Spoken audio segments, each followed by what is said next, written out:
அதாவது ஊருக்குள்ள நம்ம கண்ணு முன்னாடியே தான் சுத்திட்டு இருப்பாங்க. பார்த்தா லவ் பண்ற மாதிரியும் தெரியாது. இந்த வாட்ஸ்அப் ஸ்டேட்டஸ் இன்ஸ்டா ஸ்டோரி எல்லாம் இருக்காது. நம்மளும் நம்பிடுவோம் யாரையும் லவ் பண்ணல போல எப்படிதானோ அப்படின்னு சொல்லிட்டு. அப்புறம் திடீர்னு பாத்தீங்கன்னா ஒரு நாள் கல்யாண இன்விடேஷன் வரும். நம்மளும் வந்து பத்திரிக்கை வைப்பாங்க.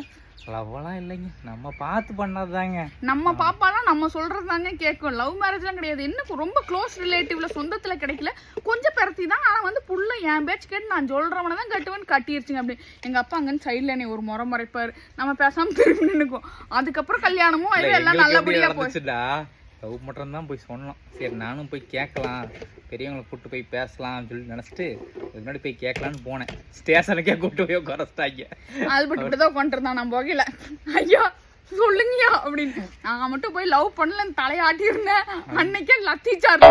அப்புறம் நம்மளும் வந்து சரி அரேஞ்ச் மேரேஜ் தான் போல அப்படின்னு. கல்யாணம் ஒரு மாசத்துக்கு என்ன பண்ணுவானுங்க, அவனுக்கு கல்யாண பிக்சர் ரிலீஸ் பண்ணுவானுங்க. அப்புறம் 6 மாசத்துக்கு அப்புறம் இன்ஸ்டாகிராம் ஸ்டோரிக்கு போட்டோ இருக்காது, அப்ப போடுவானுங்க த்ரோ பேக் 2014 இப்படி நின்று இருப்பாங்க. அரேஞ்ச் மேரேஜ்னு சொன்னீங்க, எப்படா த்ரோ பேக் 2014? ஒருவேளை 2014 அரேஞ்ச் பண்ணிட்டீங்களோ, கல்யாணம் மட்டும் தான் லேட்டா பண்ணீங்களோ? எங்க டாடிட்ட லவ்னு தான் சொன்னேன். தருவாள்னு பக்கத்து ஊரே திரண்டு வந்து எங்க வீட்டு வாசல்ல தான் நின்னுச்சு கும்மி அடிச்சு விட்டு போயிட்டாங்க.